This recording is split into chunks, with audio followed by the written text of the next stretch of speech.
Prime Day is forthcoming, which means a barrage of sponsored videos filled with crappy products nobody cares about from lame YouTubers. Not this one, though. Well, I'm lame, but the products are cool. I've got 20 that you've never heard of but will love, and only one of them is sponsored. I don't know if there's deals on this stuff. Some of these products aren't even available on Amazon. This is basically just like things I like that I want to talk about. So sit down and shut up, okay? Look, I've never been a Bluetooth speaker guy, all right? I've tried tons at all price points, but I've just never found anything that I think sounds good while keeping a small footprint and price. Well, that has changed with the new biggie from well-known hi-fi brand Morel. Remove the magnetic grill and you'll find both a 4-inch front-ported woofer and a 1-inch soft dome tweeter, powered by a surprisingly punchy 60-watt amplifier. There's a built-in DSP that uses both of these drivers really well, with the woofer putting out a remarkable amount of bass for a speaker this size, and the tweeter sinking down into the upper mids for vocals. I'm not going to bore you with the details on sound. You're not a nerd like me, but what I can tell you is that you can use on-device EQ to kind of make this speaker sound however you want. It's really versatile. And with Bluetooth 5.3 support, it's pretty well future-proofed, affording multi-device pairing with incredible range, like miles. Okay, not miles, but a couple hundred feet. But Morel hasn't forgotten the staples. It comes with a line-in port. Did you hear that, Apple? And you can also both charge and power the speaker over USB-C. Now, they're promising a bunch of stuff for the future, okay? Like stereo support if you've got two of them, in addition to a smartphone app for tuning. Whether Morel is actually going to deliver on this is anybody's guess. And at $300, it's not cheap, but even today, as it exists, well, it sounds better than just about any battery-powered portable speaker I've listened to, and I really like it, especially all of the lacquered wood color options. Like, it's wood, but with lacquer on it. They're beautiful. Smart home temperature and humidity sensors, they suck. They're poorly calibrated, they're slow to recognize a change from Delta, they're unreliable, and they're expensive. Really, nothing works as well as those old Accurite sensors that Grandpa had hooked up to his weather station in the 90s. So why not use Grandpa's Accurite sensors from the 90s? These radio-based plastic fantastics are crazy accurate. They update every 16 seconds. They last nearly a year on a pair of AAA batteries, and they cost $16. The problem? They're not really designed for smart home use at all. But open source software knows no bounds, and with an inexpensive USB radio receiver, you can use MQTT and Home Assistant to add these old school sensors to any smart home environment and automate them accordingly. It's very simple, and there are great guides to get started that I will link below. But this is one of those things where once you try it, you'll wonder why you ever considered doing it the proper way. Today's sponsor is a product that I've been using 2 times a day over the last 6 months. The Lifen electronic toothbrush. Look, here's the deal. I moved to soft bristled Philips ultrasonic toothbrushes a decade ago due to receding gum lines. It's a genetic thing. Their brush head prices are insane, so I tried to move pretty quickly to other ultrasonic brushes, but they all sucked with weak vibration and lousy battery. I couldn't find anything to replace my Sonicare. That is, until this. Not only does the Lifen ultrasonically vibrate just as well or better than the Sonicare stuff, but the head itself even oscillates, which I thought might have been a BS feature until I went to my most recent dentist checkup just a few weeks ago, and he told me that he could tell I've been flossing due to my low tartar levels and to keep it up. Let me let you in on a little secret here. I suck at flossing, and I've changed none of my habits. So I'm guessing that must have been this brush that oscillated into the cavities a little bit better. Now, beyond the cleaning capabilities, it looks fantastic, coming in ABS, aluminum, which is my favorite, or stainless steel. The battery lasts for months on a charge, and it charges, when you need to, via this awesome MagSafe style USB-C connector. You won't collect pud underneath the brush head like other brushes, and the heads themselves are shockingly affordable, only $9.99 for a 3-pack. It's rare that I don't have a single complaint or criticism about a product, but I truly don't. Even the app is well done, but you don't have to use it if you don't want by saving cleaning profiles to the brush head itself, which is what I do. I bought one for my wife, and I've recommended it to friends and family, and now I'm recommending it to you. If it's time for a new toothbrush, this is the one to get. Save up to 20%, the best deal since it launched, using the link below. I gotta admit something. I've abandoned my MacBook Air in favor of my M4 iPad Pro. I've been using it a ton lately, but I get fingerprints on the display and it drives me mad because they use a different oleophobic coating to remain compatible with the Apple Pencil, and it's just not as good. Grease is nearly impossible to wipe away. No shirt rub trick works here. Thus, these little self-contained screen cleaners have been a savior. Basically, there's a little spray bottle located inside a square microfiber case. You spray the fluid, use one side to spread it around, another side to buff it, and then another side to wipe it dry. And when you're finished, well, you can just put it back in its plastic sheath to stay clean. Even though they're cheap, they are reusable since you can refill the fluid and you can clean the microfiber with a bit of dish soap, water, and about 24 hours of dry time. I keep one in my laptop bag, one in my car, and one in my home office. They're hyper generic and available from tons of sellers. They're all pretty much the same. So just get the best deal you can and enjoy a portable, all-in-one display cleaner. This upcoming Prime Day, we're going to see some deep discounts on Amazon Kindles. We always do, and Kindles are great, but I have some more advanced e-ink devices that I would like to recommend. First up, the Kobo Sage, my e-reader of choice. Its spacious 8-inch display is massive, affording you a little bit more room, and with 300 pixels per inch, it renders text superbly. Not just in books through the Kobo store, which does exist, but any file uploaded to Dropbox and Google Drive. Better yet, you can rent books for free directly on device using your local library with Overdrive. I haven't bought a book in a long time because libraries are awesome. Use them. You're paying for them indirectly through taxes. Take advantage of them. Now, this device even supports pen input for notes and PDF markup, which is really impressive. But it's not quite as cool as the next device, the Boox Palma. Boox Palma? I don't know. I've fallen in love with this thing. It's basically an Android phone, but without a phone or typical display. The 300 ppi screen is best in class, and in addition to the, honestly, surprisingly good software that comes preloaded, you have full Google Play Store access to use whatever reader apps you want, even Kindle or Kobo. And, well, because it's Android, with the Play Store, you can do a lot more than that. You can even watch YouTube videos quite miserably with its fast refresh display. I mean, it's not IMAX, but for e-ink, it really is pretty good. Now, the price is up there at about $280, but I found myself just putting this in my pocket. I read books and articles when I'm waiting in line, on the toilet, basically everywhere. It is the anti-phone substitute device that I so dearly love. Do you have a stinky, poopy butt? Well, if you haven't joined the rest of us civilized folk in the bidet revolution, you do. Washlets are a game changer, but, and permit me to get a little bit, it has turned my little anus into a pampered royal who expects nothing less than the gentlest of treatments. One wrong move, a couple days with single-ply toilet sandpaper in a hotel, and it's like my rump has been dragged across a cheese grater. Thus, well, I have purchased that which my wife pleaded I not, a portable ass blaster from Toto. Now, the design of this thing is clever. You extend the weapon by cocking, which creates a reservoir kept sealed by an internal O-ring. Fill this reservoir up with some warm tap water, fold out the wand, select low or high pressure. You're going to want the latter, buddy. Position it abroad as you would at home, and press the button. It works surprisingly well. Now, no, it's not going to give you the volume or pressure that you would expect from the real deal, but it gets you 90% of the way there, requiring just 1 or 2 safety wipes using paper. The only complaint I have is that it is powered by a single AA battery like it's 1994, and said battery is only good for about a dozen cleanses before the power really starts to taper off quite aggressively.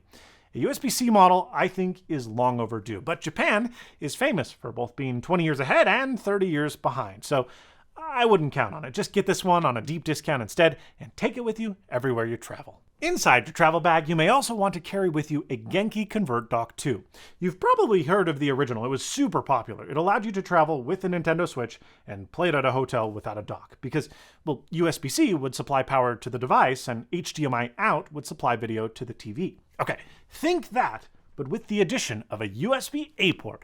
Heck yeah, man. Wait, what's this for? Ah, well, USB in. So bear with me. You've got 4K 60 HDMI out, USB in, and 45-watt USB-C PD for power and two-way data to your device. So this means you can plug in not just a Nintendo Switch, but also a Steam Deck or MacBook, even iPhone to your TV while charging your device, and you can supply any USB input that your heart can think of. So a gamepad, Ethernet, external storage, a keyboard, etc. Screw dongles, man. Pack light. Just bring one of these and we'll do with it everything you need to do everywhere you go. It's time to talk about another expensive audio gadget. Look, I'm sorry, but you really expected me to go the full video without talking about the Focal Batis Bluetooth headphones? Okay, let's get something out of the way really quickly. It's just a small thing. They're $700, but they put every other Bluetooth headphone to shame, and it's not even close. They have most of the features you would expect from Bluetooth headphones in this day and age. So there's noise canceling, a transparency mode, multi-device support, a wired 3.5mm input, or you can plug them in over USB-C for lossless functionality, which is great. There's a simple but functional app, and they have a premium but lightweight, mostly plastic build. Those are not the features. They're not the staples, and frankly, they're not even the strengths. I mean, the ANC is fine, but not great. The pass-through's pretty lousy compared to Apple or Sony. The buttons are confusing, and the battery life is simply adequate. So what do they excel at precisely? Aha! Comfort and sound. These are, without a doubt, the comfiest wireless headphones I've ever worn. Maybe the comfiest headphones ever. And their sound, their sound is perfect. Objectively, they're pretty close to the Harman combined target curve. Subjectively, they are so much more, man. When you get them, it has you do this hearing test through the app that builds a user-specific EQ. Mine resulted in a punchy low end, great mids, and subdued but not overly dark trebles. And yeah, pretty much all the stuff you would expect from a high-end closed-back headphone. So you've got decent, if not impressive, soundstage. There's nice imaging. The works, man. It even supports Dolby Atmos via Apple Music if you're into that. Now these headphones, they're nearing 2 years old, so it's possible that a refresh is in the works. And look, I get it, they're expensive.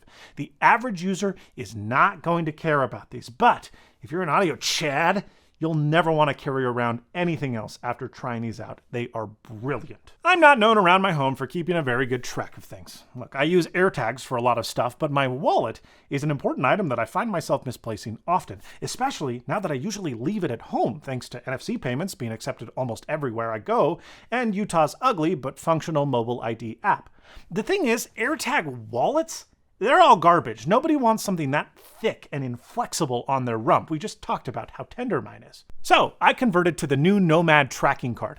This thing is $40, which is a little bit on the high end, but it integrates seamlessly into the Find My network. It has an integrated beeper so that when you're actually nearby, you can audibly hear it, and it has a 5-month battery life. Now, unlike a lot of these things that you've got to chuck once the battery dies, no, this thing charges, and not just charges, but over MagSafe. It's about the thickness of just 2 credit cards, so quite small. It's very flexible for great dad wallets like mine, and it's waterproof. It's wonderful. Just buy one. They're probably sold out because everybody loves these things, but they're great. This next one is a little overpriced, and there are competing products that I'm sure do a fine job. But the Patagonia Black Hole duffel bag, it just has my heart. This bag comes in a variety of sizes. I've got the smallest, 40 liter, and what I love about it is that it basically just doesn't exist. You see, the whole bag weighs just a little bit more than a t-shirt. There's no organizers or dividers save for 2 amorphous pockets. You do get carabiner loops, there's a vertical grab handle, horizontal grab handle, and there's also optional shoulder straps, but that's about it. It's almost featureless, and that is its feature. This thing is perfect as a carry-on for planes because it fits an insane amount of stuff, thanks to the lack of rigid walls that your gear has to conform to. What's more, the TPU material is incredibly water resistant. I've been in heavy rain camping with this thing and had 0 issues. When you're all done, it folds up into its own self-contained pocket pouch. It is my go-to weekender bag and probably will be for decades to come thanks to its insane stitching and material quality. Now, this glossy variant that I have, it's no longer available. Patagonia now uses matte recycled TPU instead, but everything else has remained the same, and that is a very good thing. Like it or not, you deal with a lot of cardboard, and cardboard boxes are a pain. I admit, I have been pretty terrible at breaking them down as I'm instructed to by my local recycler, but that's about to change with the Canary Cardboard Cutter. This tool made in Japan, is astoundingly good quality and will put any utility knife to shame.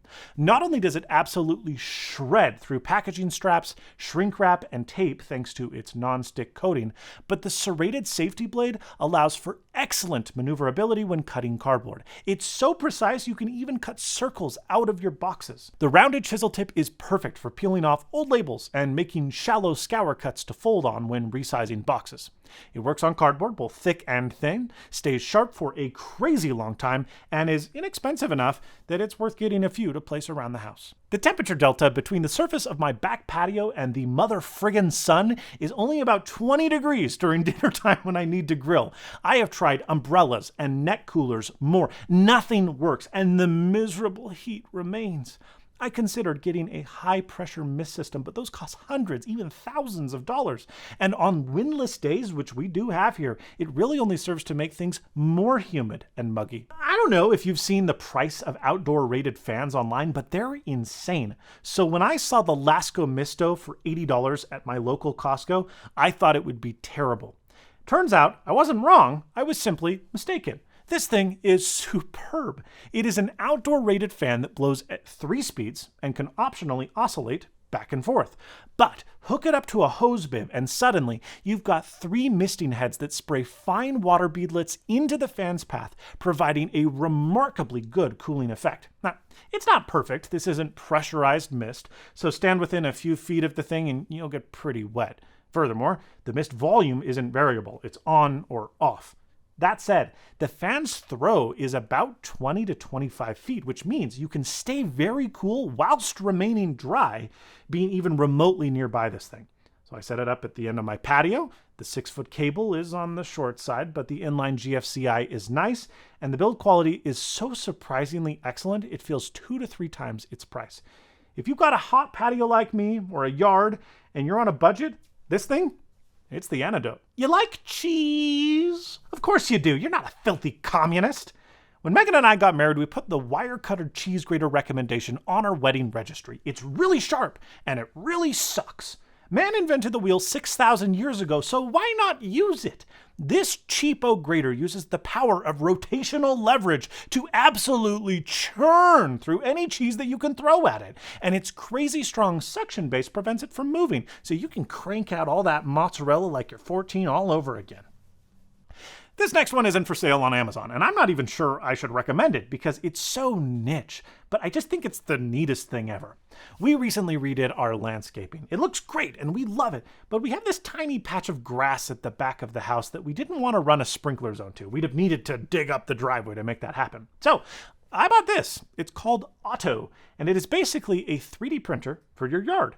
Using a variable valve and a servo head, it throws water exactly where and when you want. Using an app, you create a point cloud volume or a single point zone that you want it to throw water on. You really kind of just set it up like a regular smart sprinkler timer, so it can skip for weather or in high winds, and because it's designed to work on more than just grass, you can, for example, perform deep root watering on nearby trees rather than having to run drip irrigation. The device itself is priced pretty reasonably because their goal is to sell you solutions like fertilizer, mosquito control, and acid neutralizer for dog pee. Solutions that, well, I do think work pretty well, so I've been suckered into buying them, but you can totally just buy the unit itself solution-free, one-time purchase, you're done. You can use it for watering, you can use it as a weird toy, I don't know, it's bizarre, but it's just so cool. Not everybody can finger a piece of protein like Gordon Ramsay and determine its cook temperature. Thermometers, they never killed anybody. I use probes from Combustion Inc. and I love them. They have thermistors down the length of the whole probe, so you just jam it in there and it finds the core temperature so that you don't have to. There is an app, but you can also just use their nice monochrome LCD. That's what I normally use. It accounts for your cook's time of completion in real time, and because it just spits out an unencrypted Bluetooth signal with open source libraries available for anyone to use, there are tons of cooking apps, grills, and ranges that support these probes natively. The only problem?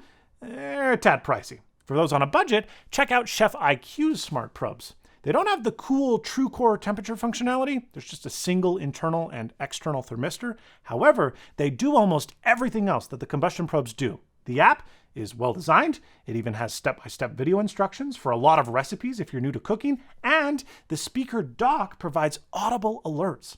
Last, a tool for huge grill nerds is this, the Fireboard 2. It's just a K-probe type temperature controller, but it's also so much more. If you cook with charcoal on a Weber, Green Egg, Masterbuilt, etc., ditch the crappy built-in controller and buy one of these. This thing provides PWM control to your grill's fan to stoke the flames and evenly soak the heat. You set the target temperature on the device or in-app and you just walk away. Your grill will hold that exact temperature basically forever. If you understand what this does, you understand why you need one. And if you don't understand, thank your wallet for your ignorance. VU meters are mankind's greatest invention. Watching bouncy needles is a delight, and the VU1 from PC case maker Streacom taps into that analog nostalgia. These are serial addressable VU meters that have e-ink displays just like a Kindle. So plug them into your PC, install the local server app to your computer, and open your web browser to the configuration web portal. And here is where things start to fall apart. You see, Streacom didn't want to make an app for these. They wanted to just open source the software in hopes that third parties would develop integrations for these dials. That didn't happen. Aspirational, but these have been out since January, and there have been but single-digit post numbers on their community forums. Now, if you're smarter than me, you may love the idea of a network-addressable VU meter with open APIs. But if you're equal to me, or dumber than me in intelligence, hi, what can we do with them? Well, their demo app, as they so call it, currently allows you to show system info using Libre hardware monitor libraries. So your CPU and GPU load and temperatures will show, as does network usage, power draw, clock speeds, stuff like that. These things, they're not cheap, but they're also not outrageously priced considering that they're built incredibly well using extruded aluminum, and, well, the $140 starter kit comes with 4 dials, which I think is pretty good. It is a cute, non-gamer RGB, minimalist way to spruce up your PC setup, and they work really, really well. If only they had a real community to develop more integrations. And for macOS too. Well, that's all from me. Are you a smarty pants that already knew about all of these gadgets? I doubt it. Tell the truth. Let me know what your favorite was in a comment down below. But most importantly, and as always, stay snazzy.